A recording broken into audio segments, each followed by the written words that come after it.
Le 28 septembre 1986, deux enfants, Cyril et Alexandre, partis faire du vélo et âgés de 8 ans, disparaissent.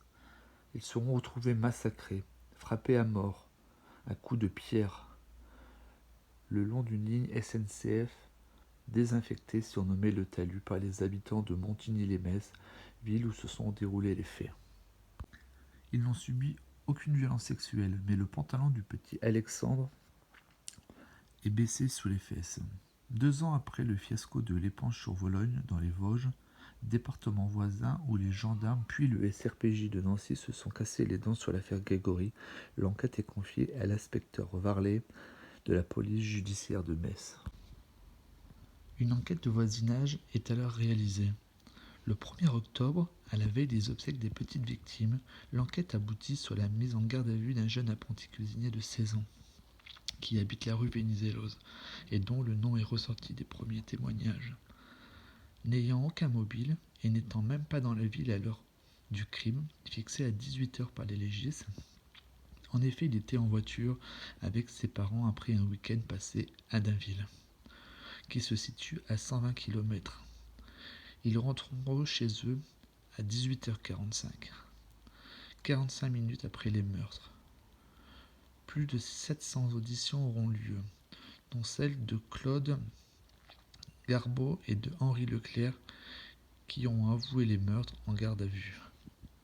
Le premier, dont la déposition comporte énormément d'incohérences et qui est connu pour ses affabulations, et le deuxième, qui est jugé incapable physiquement d'avoir pu se rendre sur les lieux par les enquêteurs. Ils seront relâchés. Le 1er décembre, ils réentendent un jeune Montignien de 16 ans, Patrick Dils, puisque c'est comme ça qu'il se nomme, ne variera pas par rapport à sa première garde du 1er octobre. Sans nouvel élément probant, il sera relâché. Mais Bernard Varlet, policier de la vieille école, qui pense que la meilleure qualité d'un policier est le flair, ne compte pas en rester là. Puisqu'il ne peut pas prouver que Patrick Dils était présent à 18h, il compte bien prouver que les crimes ne se sont pas produits à 18h, mais à 18h45 ou plus. Le 28 avril 1987, après avoir élargi le rayon de l'enquête de voisinage, la police judiciaire interpelle 2 apprentis d'un restaurant de Montigny-lès-Metz, sur la base des déclarations d'une habitante qui aurait indiqué spontanément et immédiatement après les crimes qu'elle avait entendu des enfants hurler après 19h, mais dont les coordonnées n'avaient pas été relevées. Maintenant que la police judiciaire l'a retrouvée, l'heure du crime de 18h peut être remis en cause. Pour cela, admettre que seule cette dame ait pu entendre les cris. Jacques Varlet en est convaincu. Après 36 heures de garde à vue, Patrick Dils avoue avec une multitude de détails sans pouvoir indiquer pourquoi il avait fait ça. L'autre apprenti n'ayant pu apporter de preuves contre Patrick Dils sera relâché. Le 30 avril 1987, Patrick Dils est inculpé, mis en examen, pour homicide et déféré à la maison d'arrêt de Metz. Son avocat reçoit ses rétractations lors de leur première rencontre. Il refera pourtant les gestes qu'il dit avoir portés lors de la reconstitution du 7 mai. La seule divergence est le lieu, puisqu'il situera la scène à 40 mètres plus loin. Il identifie ensuite les pierres parmi les 4 présentées. Il en exclut une qui comporte pourtant des traces de sang. Les analyses prouveront que le sang provient de projection et que la pierre n'a effectivement pas servi lors du crime. Convaincu de sa culpabilité, le juge instructeur le renvoie devant les assises, par l'intermédiaire de la chambre d'accusation, malgré la rédaction d'une lettre de rétractation.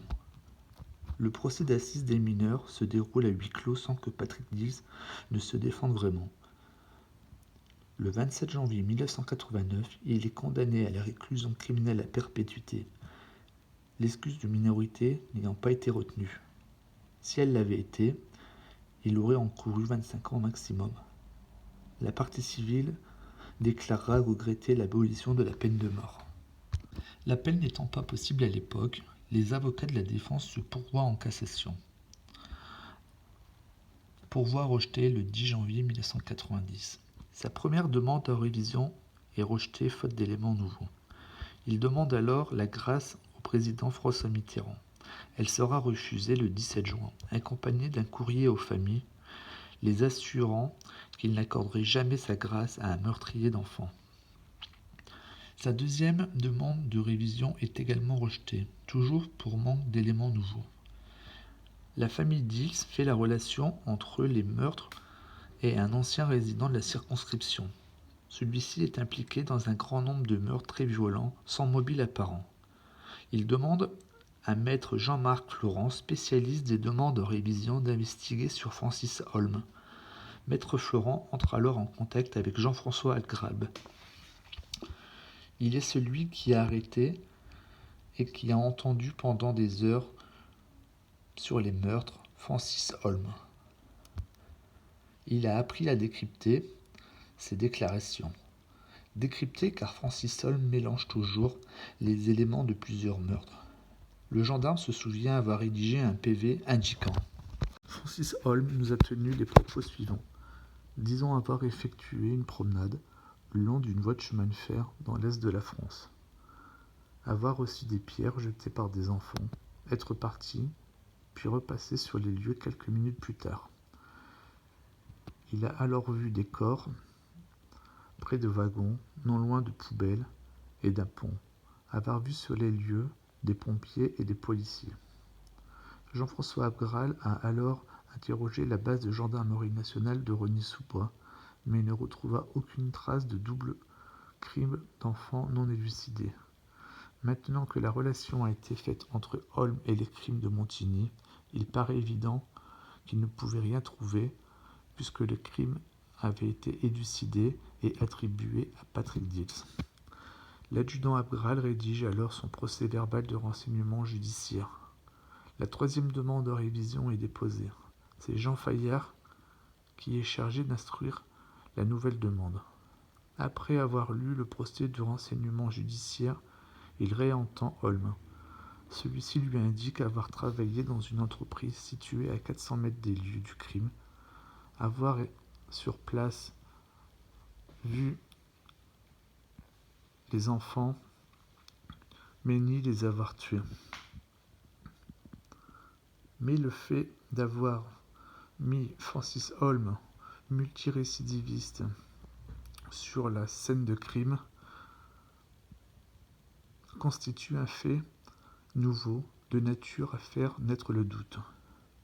La Cour de cassation ordonne alors de nouvelles investigations sur la base des déclarations de Holm. L'apprenti cuisinier qui est enfermé depuis 12 ans se voit annuler sa peine de réclusion criminelle à perpétuité. Il reste néanmoins détenu en attendant son nouveau procès d'assises. Celui-ci s'ouvre à Reims le 20 juin 2001 à huis clos, puisque Dils était mineur au moment des faits. Holmes compare en tant que témoin. Il redit la même chose sans avouer le crime. Il souhaite bonne chance à Dils et repart en fourgon cellulaire vers sa prison. Le 29 juin, Dils, qui n'a pas convaincu les jurés, est condamné à 25 ans de réclusion criminelle. C'est la stupéfaction générale. Les journalistes avaient déjà rédigé leurs papiers dans le sens d'un acquittement. Le manque de temps pour réaliser les crimes avait même été souligné par l'avocat général, la partie adverse. La différence entre 1989 et 2001, c'est que l'appel est possible. Le troisième procès se tient à Lyon, devant la cour d'assises des mineurs, mais en public cette fois, la loi ayant changé entre-temps. Elle sera même surnommée loi Dils, puisque ce sont ses avocats qui en sont à la base. C'est sans lunettes et avec un nouveau look que Patrick Dils se présente devant ses juges. Le tribunal est bondé par une foule en majorité favorable à l'accusé. Holm est entendu de nouveau. Il est mis en difficulté quand des témoins indiquent l'avoir croisé ensanglanté le jour des meurtres. Il confirme en se justifiant d'une chute de vélo. Le tribunal peut-il croire autant de coïncidences ? Patrick Dils tente ensuite d'émouvoir les jurés en décrivant ses conditions carcérales. Il a en effet été battu, humilié, harcelé et même violé. Il revient sur ses aveux, extorqués par Bernard Varlet et ses adjoints, sans pour autant dire comment il connaissait autant de détails. Dans l'émission Fait entrer l'accusé, il expliquera que la PJ avait accroché des plans derrière lui et que les questions posées contenaient bien souvent les réponses. Puis vient le moment des horaires. Ils seront réétudiés. Les enfants seraient morts vers 17h alors que Patrick Dix n'est rentré que chez lui vers 18h45. Le 23 avril 2002, l'avocat général se livre après de 3 heures d'analyse du dossier pour expliquer pourquoi tout ceci lui paraissait douteux. Le jury délibère et Patrick Dix est acquitté le 24 avril 2002. Il sort de prison le soir même à 22h10. Il sera indemnisé à hauteur d'1 million d'euros. Il déclarera que s'il pouvait, il le rendrait pour retrouver sa jeunesse perdue.